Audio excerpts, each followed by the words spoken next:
নমস্কার, আকাশবাণী কলকাতা খবর দর্শক জানাবো আজকের বিশেষ বিশেষ খবর। বাছাই করা খবরগুলো পেতে চ্যানেলটিতে সাবস্ক্রাইব করে পাশে থাকা বেল আইকনটি অল করে রাখুন। শুরুতে হেডলাইন্স। অন্ধ্রপ্রদেশে ওষুধ প্রস্তুতকারক কারখানায় বিস্ফোরণ, মৃতের সংখ্যা বেড়ে দাঁড়ালো 17। বদলাপুরে যৌন নিগ্রহ কাণ্ড, শত প্রণোদিত মামলা দায়ের করল বোম্বে হাইকোর্ট, আজ বৃহস্পতিবার শুনানি। এয়ার ইন্ডিয়ার বিমানে বোমাতঙ্ক, স্কুলে মেয়েদের নিরাপত্তার জোর দিতে একগুচ্ছ নির্দেশিকা জারি মহারাষ্ট্র সরকারের, সিসিটিভি বাধ্যতামূলক। অন্ধ্রপ্রদেশে ওষুধ প্রস্তুতকারক কারখানায় বিস্ফোরণ, মৃতদের পরিবারের সদস্যদের 2 লক্ষ টাকা করে আর্থিক সাহায্যের ঘোষণা প্রধানমন্ত্রী নরেন্দ্র মোদীর। এটা যুদ্ধের সময় নয়, পোল্যান্ডে গিয়ে বললেন মোদি। অ্যাপ ক্যাবের বিরুদ্ধে ক্ষোভ, দিল্লিতে দুদিন ধর্মঘট ডাকল অটো ও ট্যাক্সি চালকরা। দলীয় কার্যালয়ে পৌঁছলেন অভিনেতা তথা তামিলাগা ভেট্টি কাজাগাম। দলের প্রধান বিজয়, আজই দলের পতাকা ও লোগো প্রকাশ করবেন তিনি। চেন্নাইতে পার্টি অফিসে দলের পতাকা ও লোগোর উন্মোচন করলেন অভিনেতা তথা তামিলাগা ভেট্টি কাজাগাম। দলের প্রধান বিজয়। গাড়িতে কুপিয়ে মাকে খুন, কন্যার দেহ ফেলা হলো খালে। ঝুঁকিপূর্ণ পারাপার, কল্যাণী এক্সপ্রেসওয়ের কেউটিয়া মোড়ে অবরোধ স্থানীয় মানুষের। প্রয়াত চন্দননগরের আলোকশিল্পী বাবু পাল সিবিআই দপ্তরে হাজির। আরজিকর মেডিকেল কলেজ হাসপাতালের বর্তমান সুপার এবং উপাধ্যক্ষ ডক্টর বুলবুল বন্দ্যোপাধ্যায়। অন্ধ্রপ্রদেশের ওষুধ প্রস্তুতকারক সংস্থায় বিস্ফোরণের ঘটনায় মৃতের সংখ্যা বেড়ে 3, জখম 17। আরজিকর কাণ্ড, সুপ্রিম কোর্টের প্রধান বিচারপতিকে চিঠি পাঠালেন আন্দোলনকারীরা। কাঁকুড়গাছির লোহাপাট্টিতে আগুন। তিরুমালাতে ভেঙ্কটেশ্বর স্বামী মন্দিরে পুজো দিলেন দক্ষিণী অভিনেতা চিরঞ্জীবী। মুম্বাই ফেরত বিমানে বোমাতঙ্ক, আপাতকালীন পরিস্থিতি ঘোষণা কেরলের তিরুবনন্তপুরম এয়ারপোর্টে। পুজোর বোনাস বাড়ালো সিভিক ভলেন্টিয়ারদের। সঞ্জয় রায়ের পলিগ্রাফ টেস্টের সম্মতি প্রক্রিয়াটি ভার্চুয়ালি করতে চায় সিবিআই। প্রতিদিন নিয়মিত সঠিক খবর শোনার জন্য আমাদের চ্যানেলটিতে সাবস্ক্রাইব করে রাখুন। ফিরে আসবো বিস্তারিত খবরে। সিভিক ভলেন্টিয়ারদের জন্য সুখবর। এবছর রাজ্য পুলিশ কলকাতা পুলিশের অন্তর্গত সিভিক ভলেন্টিয়ারদের পুজোর বোনাস বাড়ানো হলো।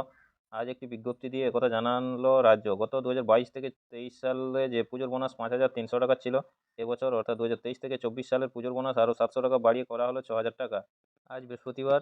আজ থেকেই আরজিকরের নিরাপত্তার দায়িত্ব নেবে সিআইএসএফ। বৃহস্পতিবার 2 কোম্পানি সিআইএসএফ আসছে বলে খবর। 45 বছরে এই প্রথমবার পোল্যান্ড সফরে গেলেন ভারতীয় কোনো প্রধানমন্ত্রী। আজ সেদেশের ওয়ারস এ পৌঁছান প্রধানমন্ত্রী নরেন্দ্র মোদী।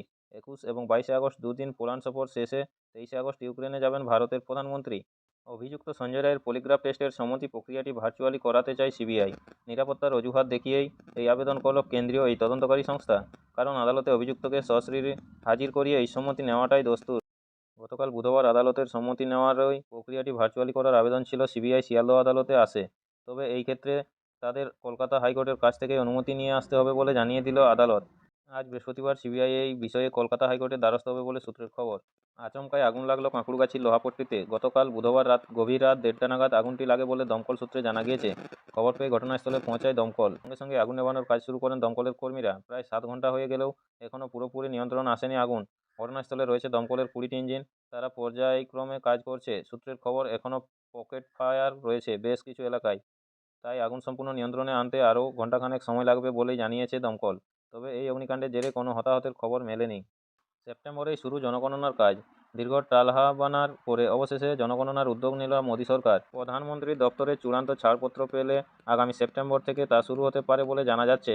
শেষ হতে সময় লাগবে 18 মাস। প্রতি 10 বছর অন্তর জনগণনা হয়। 2021 সালে সর্বশেষ জনগণনা সেরে ফেলার কথা ছিল সরকারের, কিন্তু কোভিডের কারণে তা স্থগিত রাখা হয়।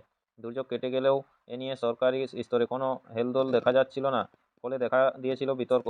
অর্থনীতিবিদদের মতে দীর্ঘদিন জনগণনা না হওয়ায় আর্থিক পরিসংখ্যান, মুদ্রাস্ফীতি, কর্মসংস্থান সহ নানা সমীক্ষায় ত্রুটি থেকে যাচ্ছে। আপনাদের সকলকেই বলা হচ্ছে, যারা নিয়মিত খবর শুনতে চান আমাদের চ্যানেলটিতে সাবস্ক্রাইব করে রাখুন। ফিরে আসবো খবরে। সিংহরক্ষক। রেল লাইনের উপর চলে এসেছিল 2টি সিংহ, কিন্তু দুই লোকো পাইলটের সতর্কতায় প্রাণ বাঁচল তাদের। ঘটনাটি ঘটেছে গুজরাটের আমরেলি জেলায়। বিগত কয়েক বছরে পিপাভাভ বন্দর থেকে উত্তর গুজরাটের সংযোগকারী এই রেল লাইনে ট্রেনের ধাক্কায় একাধিক সিংহ প্রাণ হারিয়েছে বা গুরুতর জখম হয়েছে। জানা গিয়েছে, সোমবার ভোরে লোকো পাইলট বিবেক ভার্মা ও তার সহকারী রাহুল সোলাঙ্কি রেললাইনের ওপর সিংহ দুটিকে দেখতে পান। বন দপ্তরের ট্রাকে পশুরাজদের উপস্থিত সম্পর্কে অবগত হন তারা। সঙ্গে সঙ্গেই এমার্জেন্সি ব্রেক চেপে ট্রেন থামিয়ে দেন। ফোন ব্লকের হুমকি, সতর্কবার্তা ট্রাইয়ের। Telecom regulatory authority of India TRAI নাম করে সাধারণ মানুষকে বিপদে ফেলার চক্র সক্রিয় হয়েছে। এই ব্যাপারে সতর্ক করা ট্রাই নিজেই। তাদের বক্তব্য, আগে থেকে রেকর্ড করা ভয়েস পৌঁছেছে মোবাইল গ্রাহকদের কাছে। সেখানে বলা হচ্ছে শীঘ্রই নম্বরটি ব্লক করে দেওয়া হবে। তা যাতে না হয় তার শর্ত হিসেবে গ্রাহকদের থেকে ব্যক্তিগত তথ্য চাওয়া হচ্ছে। ট্রাইয়ের বক্তব্য, কোনো গ্রাহককে তারা এই ধরনের ফোন করে না এবং কোনো তৃতীয় পক্ষকে দিয়েও সেই কাজ তারা করায় না। তাই ট্রাইয়ের নাম করে কল বা ভয়েস মেসেজ যা নোটিশের মাধ্যমে ফোন ব্লক করার হুমকি সম্ভাব্য প্রতারণার কারণ হতে পারে। সাবধান করছে তারা। তাদের বক্তব্য বিল সংক্রান্ত সমস্যা, কেওয়াইসি বা অন্য কোনো অপব্যবহার সংক্রান্ত ক্ষেত্রে ফোন নম্বর অচল করার কাজটি করে থাকে সংশ্লিষ্ট মোবাইল সংস্থা। ট্রাই তা করে না। বর্ষসেরা রোহিত শর্মা।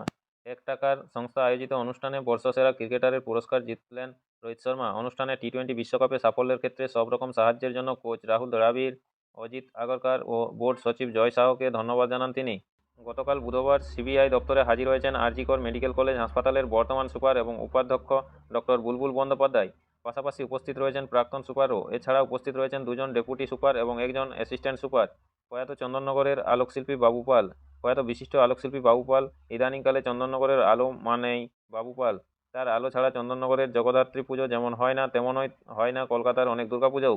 শুধু তাই নয়, রাজ্যের গণ্ডি ছড়িয়ে ভিন্ন রাজ্য এমনকি বিদেশেও আলোর হাত ধরে নিজের পরিচিত বানিয়েছেন সুপ্রিম কুমার পাল ওরফে বাবু পাল। গতকাল মঙ্গলবার গভীর রাতে কলকাতারই একটি বেসরকারি হাসপাতালে শেষ নিঃশ্বাস ত্যাগ করেন আলোর জগতের এই দিকপাল শিল্পী। বয়স হয়েছিল 52 বছর। বেশ কিছুদিন ধরেই দুরারোগ্য ক্যান্সারে ভুগছিলেন তিনি। তার মৃত্যুতে শোকের ছায়া চন্দননগরে, শোকস্তব্ধ শিল্পজগৎ সহ গোটা বাংলাও।